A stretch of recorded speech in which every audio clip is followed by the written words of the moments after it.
it will make sense naman sa composition nila na maglulukos siya. But he can actually go with a Ling if he's comfortable with it. So ayun na nga, Ling will be the jungler here para dito sa ating Mad Vapors Elite. Sa kabilang banda naman, ano magiging selection kaya ng ating mga taga-Mad Vapors Legends? It's Frieza time na ba?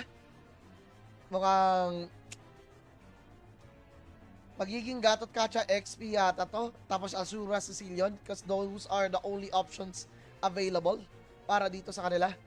But Cho pa nga ni Kail.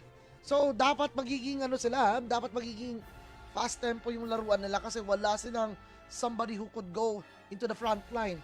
Except for maybe, pero napaka-squishy kasi ni maybe if siya magiging frontliner dito. And this is gonna be the primary option para kay Stu na, okay, since puro ano to puro hindi magaganda yung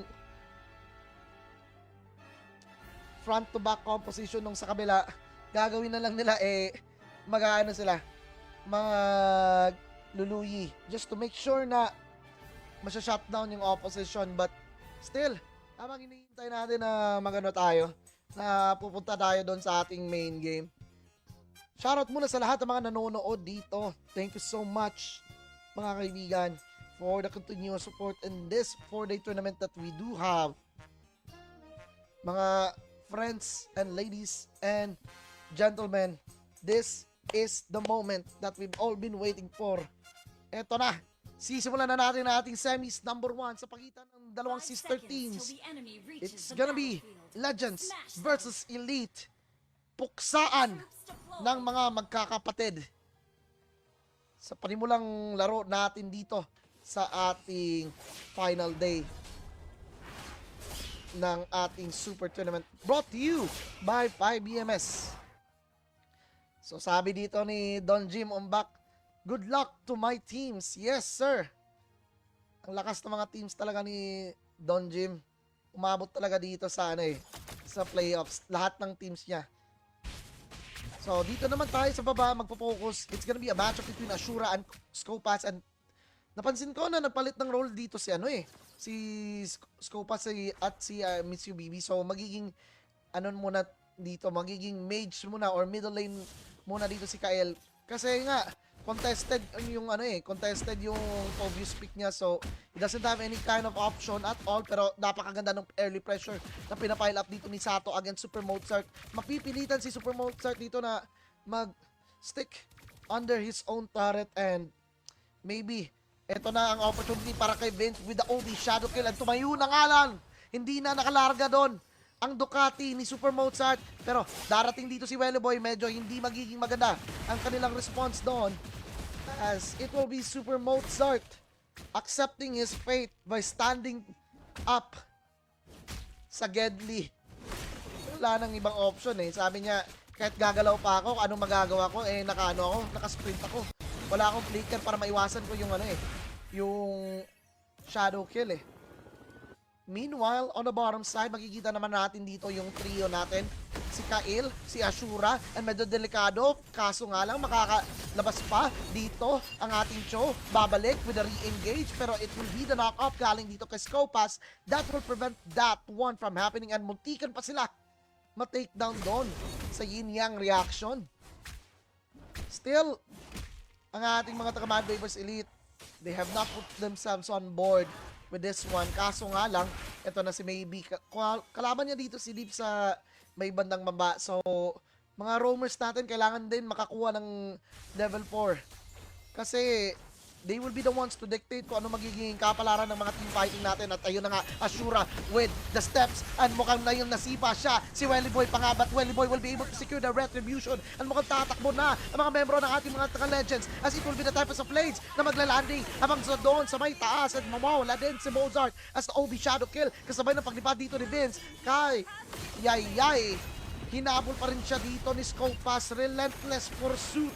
Ika nga para dito sa side ng ating mga Mad Vapors Elite as they won that team fight and eventually got the turtle on that opening sequence. Pero ang kapalit naman nun na 1v1 ni Sato dun sa may bandang taas si Mozart and nakakuha pa ng turret plating. So, kind of a bad trade, perhaps, if you analyze it really well. Kaso, kayang-kayang bawiin to ng ating mga taga-Mad Vapors Legends or Elite rather, as long as they know exactly how to destroy their opposition. And yun na nga, Tsunamis na para dito kay Maybe. And siya ang unang babagsak doon sa may bandang taas. Nakaabang pa rin dito si Stu. Kailan kaya siya papasok? Mukhang hindi na nga. And sabi nila, okay, we'll try to limit our aggression muna this time kasi medyo hindi magiging maganda ang ating team fighting, especially right now. Eto na nga, the knockups will be coming through and the way of the dragon will connect onto Stu. Kaso meron siyang yin-yang reaction and it will be a disaster if it will be that kind of situation na pipilitin nila. At another takedown na naman! This time, 2-0 na si Satoshi dito sa may bandang taas. Hohohoy! The gold standard ng Negros Oriental doing wonders dito sa may top lane and making sure na it is the battle that he will win, and for sure magiging malalaking impact nito against Mozart kasi nga 1-3 na siya dito compared dito sa 2-0-1 ni Sato. And as we are gonna be checking the itemizations, makikita natin na early Feather of Heaven priority para dito sa ating Kimi, whereas mukhang may magaganap na labanan na naman dito sa may bandang Pagong and mukhang pipigilan na naman yata ni Scopas na maka-entry dito si Vince. Kaso makakakatch up pa siya and still will be able to execute that turtle, pero maghahabol dito si Ashura. Tidal Strike para kay Leaf, magbabawi ang kanyang buhay doon, but the yin-yang reaction galing kay Stu. Apat ba naman ang nahila doon and it will be a double kill kasabay ng pag-commit nila dito ng kanilang diversion play and mukhang pipigilan pa yata dito ni Vince, but it's not gonna be enough as si Miss UBB medyo napag-overextend pa siya doon. Ay. Very bad overextensions para dito sa ating mga Mad Vapors Legends. Despite Scopas falling down on that initial engage, pinuruhan agad nila with that beautiful play galing doon kay Stu. So, para sa akin, panalo doon ng ating mga Mad Vapors Elite by a wide margin. And look at that. Because of that team fight victory, nakuha na nila ang lead.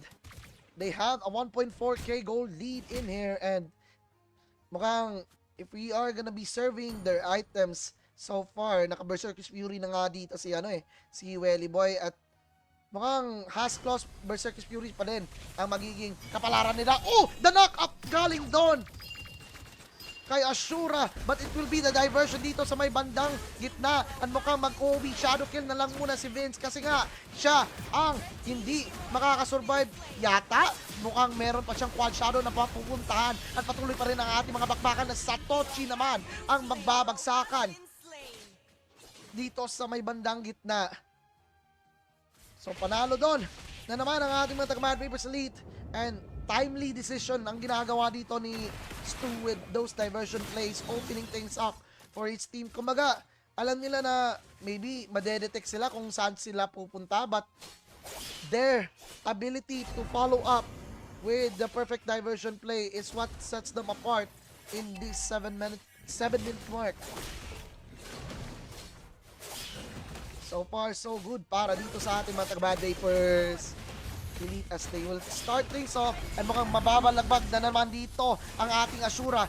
Kaso mukhang babalik din and mukhang there will be a Tempest of Blades and it will be the diversion play as Miss UBB will be the primary target and tatlong Pagong ang mapupunta sa ating mga Mad Vapors Elite as they were able to secure that last turtle for this game number 1. Nag-iinit na ang ating mga koponan mula dito sa side ng ating mga Mad Vapors Elite. Unang-una pa lang, and mukhang babanatan yata nila dito si Satoshi. Buti na nga lang, naka-AGT. Kung alam nyo ba anong meaning ng AGT, nako, paki-comment down below na lang. So, another diversion. This time, anong magiging reaction nila dito as it will be the Tsunami Slam patungo dito kay Kyle and he will be the first one to fall. Obi Shadow Kill para dito kay Vince and mukhang it will be Stu that will be finally saying goodbye. Pero patuloy pa rin ang pag-dive dito ni Scopas like it's a relentless pursuit to victory. Kaso magte-trade out sila and it will be a 2 versus 2. Mag-gravity field pa ang dalawa at mukhang hahanapin pa kung saan pupunta si Leaf. My goodness. Bakbakan kung bakbakan agad. At mukhang walang katapusan. Tidal Strike para dito kay Leaf. At lilipad na naman si Satoshi. Wala ultimate dito si Leaf na pwede niyang gamitin to buy some time. So, eto na nga ang sinasabi natin. You will never be complacent. O kumbaga, kung kalaban mo ang Mad Vapors Legends, you have to keep on the pressure against them, especially if lalamang ka in the early stage. Kailangan mong hindi mag-overextend, kailangan mong magdisiplina talaga.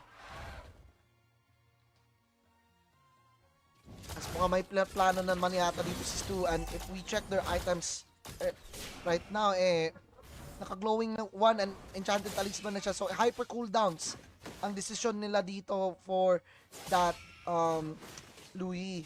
Meanwhile, on the comparisons for the marksman, napakalamang talaga dito ni Sato. At ayun na naman ang ating traction pulse. This time it will be Stu that will be caught into the action. And Welly Boy magda-dive in dito sa may back side. And mukhang matutusok pa dito yata si Kail. He will be able to flicker out. Kaso nga lang mahuhuli pa din siya ni Welly Boy. Pero Satoshi pa rin nagtitira ng kanyang mga gel blaster. And makuuna pang mawawala doon si Deep. It was almost another maniac para dito kay Satoshi. Pero lilipad na naman ang mga grupo dito ng ating mga taga-Mad Vapors Legends as it seems like Welly Boy will be the only one remaining member. Magsa-circling eagle pa yata dito. Si maybe Pangguluman lang.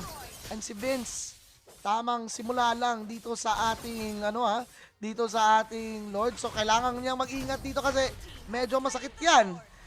Over time, sumasakit ang damage ng Lord. Ayun na nga, they were able to secure the first Lord of this game, number 1. Ashura. Sisimulan na naman ang kanyang mga Jeet Kondu along with the Shunpo and the WOD.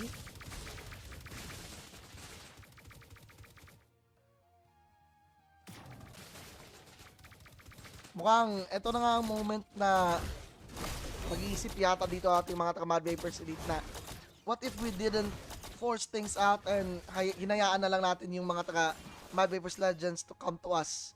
Kumbaga, map control lang ang gusto natin gawin in this game and allow the opposition to just fall into the traps that we set against them.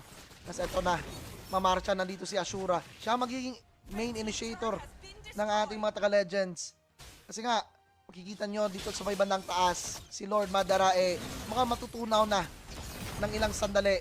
Kaso, Obi Shadow Kill ba naman? And eto na nga ang Tempest of Blades. Galing dito kay Welly Boy. Kasabay na pagpasok nila, mabubura doon ang buhay ni Maybe. And Infernal Pursuit na naman para kay Scopas. And mukhang meron pang pagsipa para dito kay Ashura. And another one will fall para dito sa ating mga taga-Legends. Diversion galing kay Stu pero walang sasakay sa bus na yon. As that trip is not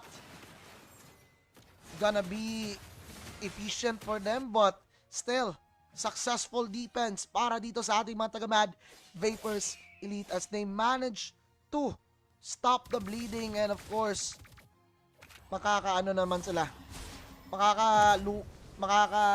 sabihin na lang natin na breathe in, breathe out, makakahinga. Ayun, kalimutan ko Tagalog ng makaginhawa.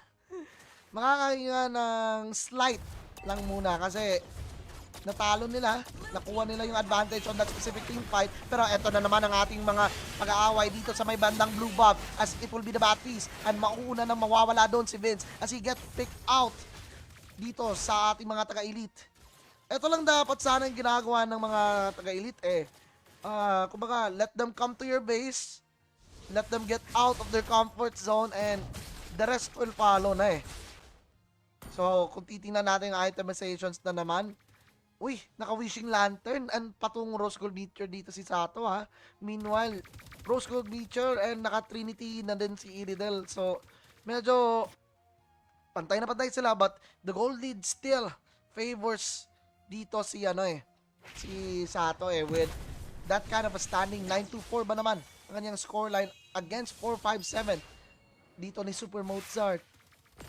Pero para sa akin, eto na nga, maybe this next Lord will dictate what will happen in this match as mukhang TP pa uwi ang magiging desisyon dito ng ating mga taga-Mad Vapors Legends, but I think they do realize na Traction Pulse has already been committed galing dito kay Satoshi, and they have to be careful around playing this Lord as it will be a great Lord para dito kay Welly Boy and good zone out. Kahit mamatay na dito si Scopas, okay lang yan. We are willing to trade our heroes for that kind of an objective, and it will be the immortality para dito kay Leaf na mawawala. So dalawa agad ang nalagas dito sa ating mga taga-Mad Vapors Elite, but they have the Lord on their side, so how they will be able to capitalize on this, well, depende na lang siguro kasi andito si Sato at si Maybe kumbaga hinarangan nila agad, pine-prevent nila na mas makalakad pa to ng maigi. Uy, may pagsipa na gagawin dito si Ashura. At mukhang si Super Mozart pa ang mahuhuli doon. Eto na nga, Templar of Blades galing kay Welly Boy at papasukin pa with a Jeet Kune Do knockup. Kaso, it's gonna be his immortality that will be expended. And my goodness, dalawa or tatlong nawala. Kumpara ba naman sa composition dito ng ating mga taga-Mad Vapors Legends as mukhang Traction Pulse na tama, si Leaf ang magiging target doon and it will be the Starium Blast na magiging kasunod kasabay ng pagpasok dito ng mga taga-Mad Vapors Legends at ang pagtapos ng ating game number 1. Ang tindi ng ginawa doon ng ating mga taga Mad Vapors Legends, they made sure na okay, very composed tayo dito sa mga teamfight na gagawin natin. To the point that they were able to pull things off, especially dahil sa performance dito ni Satoshi. And makikita natin dito na yung scoreline natin 20-19, magkalapit lang. Pero panalo pa rin dito ang ating Mad Vapors Legends. So kudos to them, they will have that 1-0 advantage. And of course, they are only one win away from securing the final slot. So, isang panalo na lang para sa Legends and sila na ang unang team na tatapak sa ating pinaka-ultimate na Grand Finals. So 15 minuto ang ating official game time. 15 minuto at 8 segundo ang lumipas ni Ashura. Maybe mag-ano na siya, magnanana. Pa-shoutout na po Miss Mad Vapors Boss Jig. Yes, shoutout to Mad Vapors Vape Shop. Okay? Mamaya lang, ipro-promote ko kayo as it will be Novaria ni Ashura. So, is this gonna be an assurance na mapupunta na sa kanila ang labanan na to? Or maybe, i-extend na naman ang kanilang kapalaran. As it seems that si Super Mozart kasi ang kumbaga ang magiging leading authority dito if I'm not mistaken, but I assume shout out kay Phobius Boys, sad boy na. Bakit naman? Ayan na naman si Ducati girl para dito kay Super Mozart. So alam niya na okay, I am being fully monitored kung ano magiging hero ko. So eto, ipipick ko na lang ang aking Iridel na ginagamit ko mula noon hanggang ngayon. Mukhang, interesting yata if magliling yata dito si Vince as it will be his turn to use that ling. And napakaganda pa naman ng skin na ginamit dito ni Vince. So that will be all para dito sa ating pick and ban phase mga kaibigan as we are set and ready to go mamaya once papasok na ating mga players doon sa ating main stage. As shoutout muna tayo dito kay Manuel kay Mikael, and of course, sa baby ni Stu na si Pauline. Yan. May instance na may tournament si Stu. Ang bilis ni Pauline. Comment agad doon na, good luck to you, my Stu. Ayun lang. Pero eto na nga, good luck to both of these teams as we are set and ready to observe dito sa ating Land of Dawn, or kumbaga, the Hidden Leaf Village ng MLBB, as it will be the start of Legends versus Elite game number 2. Legends will be on the blue side, whereas Elite ang magiging nasa blue side, whereas ang ating mga taga-Mad Vapors Legends nandito na naman sa may red side. So, early star shatter and early invade ang gustong gawin dito ng mga Legends, pero nandito naman si Stu eh. Alam nila na kapag medyo maaga yung gagawin nila na pag-invade, baka sila pa ang mapuruan as Sato na ngalahati yung buhay agad doon ni Super Mozart, kasi natamaan mo naman ng ng mga Rhapsody galing kay Sato. So, kumbaga, kung makakaraming stacks dito si Sato, unlimited bala, unlimited hits. One by one, sila ay tutumba. As seems like dito na naman tayo sa may bandang taas. Ayun na naman ang mga pana ni Stu na napaka-threatening talaga. Kung tatama, siguradong magkape ka muna. As mukhang, kung wala kang Purify, ay nako, ikaw pa ang mapapahamak. Pero sisimula yata nili ang ating mga pangyayari nito ngayon, as it will be the OB Shadow Kill galing dito kay Wily Boy that will secure the first blood. Darating din dito si Vince sa may bandang top side, but it will be all too late kasi wala na siyang maaabutan doon, and bagsak ang katawan ng ating Sato in this game number 2. Si Stu na naman kasama dito si These two have been the mid lane duo, or ang bagong mid lane duo natin na pinipresenta. Ang mukhang delikado pa yata, tumama pa ang pana na naman ni Stu. Pero it will be Welly Boy that will collect that kill, and of course, muntikan pa mabawasan ng buhay doon ni Leaf, pero darating na din sa wakas si Vince. Pero napakaganda naman ang pag-commit doon ng pana ni Stu, and napaka-timing, and it will be Vince that will fall down on that occasion. Papasok na din dito si Welly Boy with the OB Shadow Kill, and Ashura will not be able to flicker out of that situation. So good start for the Mad Vapors Elite, as ito na naman ang kanilang Tsunami Slam, and Miss Bibi na ang matutulog. Cry for now, kasi wala kang magagawa kapag ikaw ay binaksak adan. Ay nako. So far, 5-0 start for the Mad Vapors Elite, as they managed to win all those team fights involved in the opening 3 minutes of this match. It's a long way to go. It's not about how you start, it's how you finish. If ma-maintain nila ang ganitong intensity and ganitong pressure na ina-apply nila against Mad Vapors Legends, they'll probably get this victory. Pero si Ashura na naman ang magiging casualty, as he will be the next one to fall on that middle lane. Kaso ang kanilang pagbawi ay si Scopas, mukhang hindi na makakaalis. Isang tempo sa plates ang gagamitin ni Vince, at mukhang hindi magiging enough ang kanyang vengeance, which is gonna be activated a little bit too late. Oh no, Sato, munti ka na Tsunami Slam, pero ito yata pagbawi dito ng ating mga taga-Mad Vapors Legends. Kaso papasok si Super Mozart with the empowered crossbow, and ito na naman si Welly Boy nag-OB Shadow Kill sa red buff para man lang masecure to, at hindi mabigyan ng opportunity si Vince na makakuha ng kanyang mga buff. So Super Mozart dito sa may bandang taas, gusto niya ubusin etong turret plating ng ating mga taga-Mad Vapors Legends. As eto na naman mga panin ng Stu, but this time, and then at this juncture, tatama lang doon sa ating blue buff. Meanwhile, pressure ina-apply dito ni Scopas para mapigilan sila makadating doon sa ating pangalawang turtle na makukuha ulit ni Welly Boy. si Welly Boy na para bang si Selly Boy. Kung naalala nyo pa ba yan, mga kaibigan.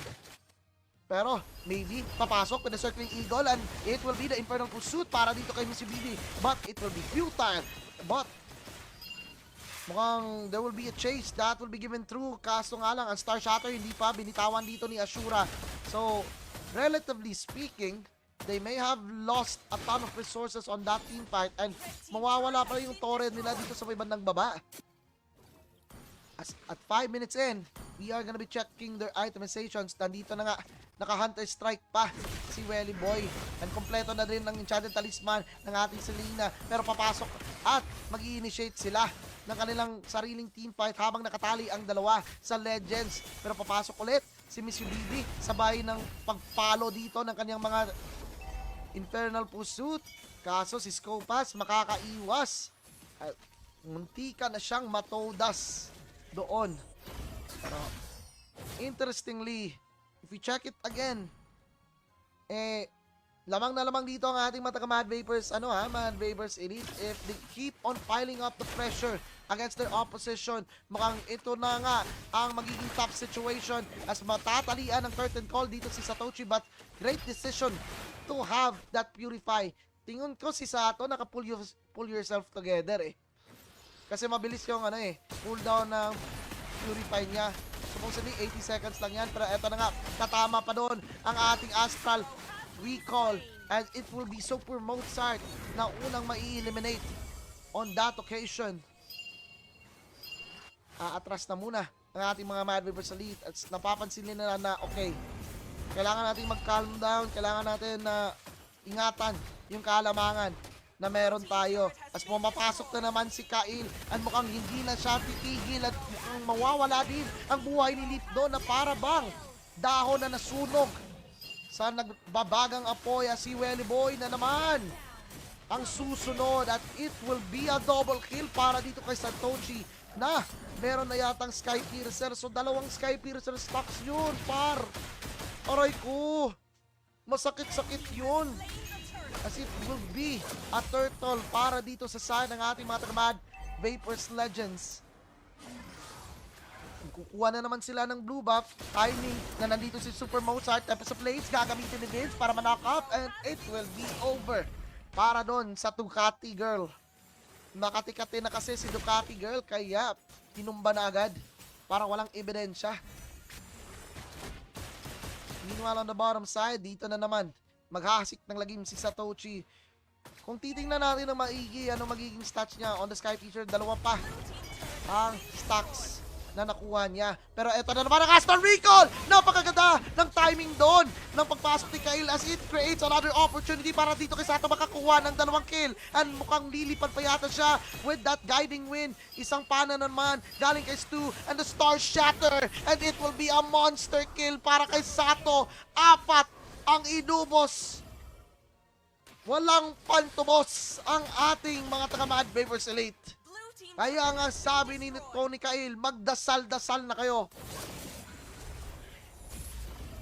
Kasi nga, para bang animal na nakawala dito si Sato. Oy, matatamaan siya ng pana dito. Hindi na siya makakalipad and it will be the shutdown. Important shutdown para sa Mad Vapors Elite.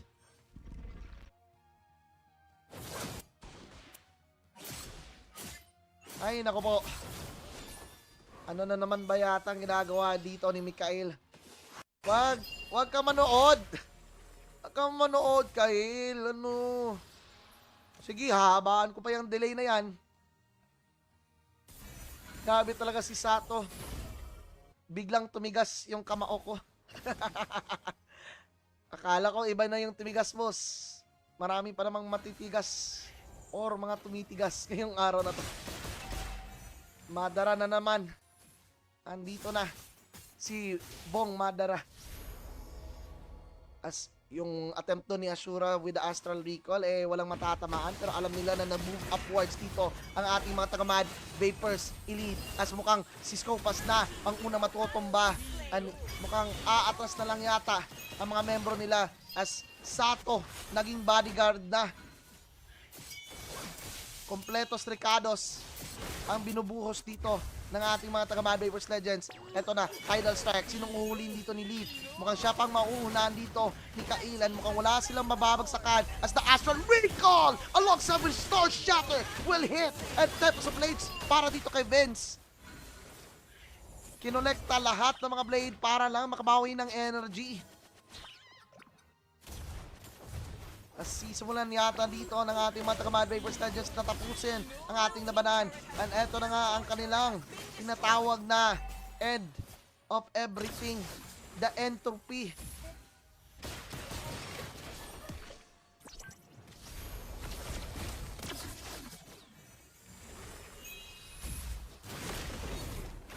Mas mukhang eto na, Tidal Strike para dito kay Leaf, pero siya ay mananock up ng ating Circling Eagle.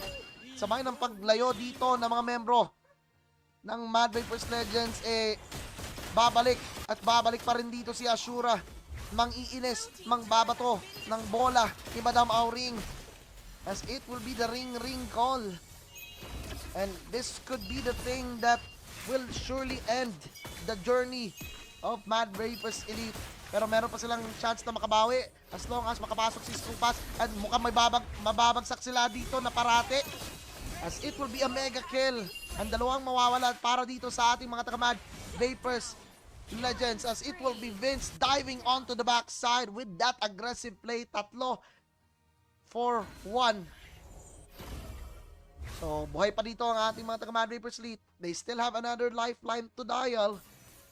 But, the problem is, how will they be able to capitalize on this? Especially now na ang sakit-sakit ng mga Star Shatter na binibitawan ni Sato So, papunta na siya dito. It's either, dalawang options lang to Dalawang options lang ang pwedeng ganapin dito ni ni Ashura pala, hindi si Sato. Kasi iba din yung dinadala ni Sato. At mukhang babagsak na naman ulit ang katawan dito ni Satoshi, but it will not be enough as Vengeance activated and naka-cleanse pa dito ang ating gold standard of Negros Oriental. Still, the fight will rage on as Vince will win. Naku po, will win dito sa may bandang bottom lane. Parang nakita ko yung animation na ginawa doon ni Vince para maiwasan niya yung OB Shadow Kill. Nag-Tempest of Blade siya. Moment of invulnerability yun So, eto na nga, Astral Recall, tatama as pinagtutuhog ba naman na para bang karne as ayun na, tatama na naman ang isang Astral Recall kasabay ng pagbagsak ng Star Shatter. Sato again dominating his matchup. Ikukumpara natin yung score ni Mozart and ni Sato, medyo malayo as eto na naman, sisimulan nila Tidal Strike, walang mapipick up dito si Leaf, pero aatras dito ang ating mga taga-Mad Vapors Legends as si Ashura ang matatamaan and he gets executed in broad daylight dahil sa pana ni Stu, pero babarel at babarel pa rin si Sato kasi yan ang ginagawa ni Cardo Sato Dalisay alongside sa pagpasok dito ni Vince with the Tempest of Blades dito sa may backside and re-engage potential is still open, kaso nga lang meron pang Vengeance na pwedeng gamitin dito si Skopas, mawawala ng saysay o mawawala ng buhay dito si Leaf. Kaya nga hinahabol nila dito si Satoshi kaso lumilipad. Nag-ranger ba naman ang kalaban mo dahil sa kanilang guiding wind galing dito kay Maybe. Still, it will be the curtain call that will be committed and it might be a dangerous spot para dito kay Sato as hinabol ba naman nila Luzon, Visayas, Mindanao. Halaka. Elite na naman ang makakukuha ng tempo dito mga kaibigan. Uy, tumama yung Star Shatter ni Ashura. So isang Astral Echo naman dyan. Boy, pakita mo kung sino ka. Bababa dito si Vince with the Cyan Flinch. But it does not guarantee them any other kill at all. Still, with that win on that specific team fight, makakalamang or kumbaga, mai-equalize nila yung pangyayari na nag-unfold doon. As Madara will be marching towards this bottom lane. And Skopas naman ang mag-i-initiate ng lahat mga bagay na mangyayari dito.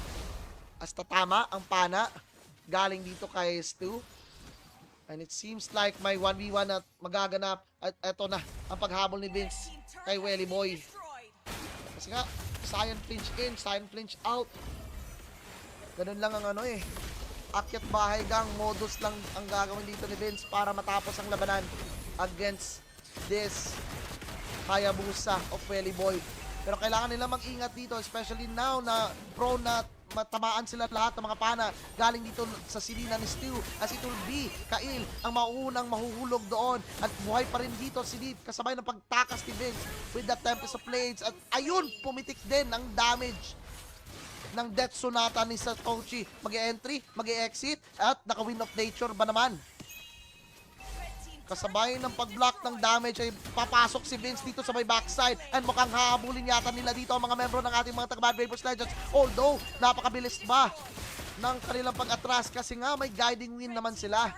And ang ginagawa dito ni Vince is pinipigilan niya ang yung nasa kabilang side na makakreate pa ng split push opportunity.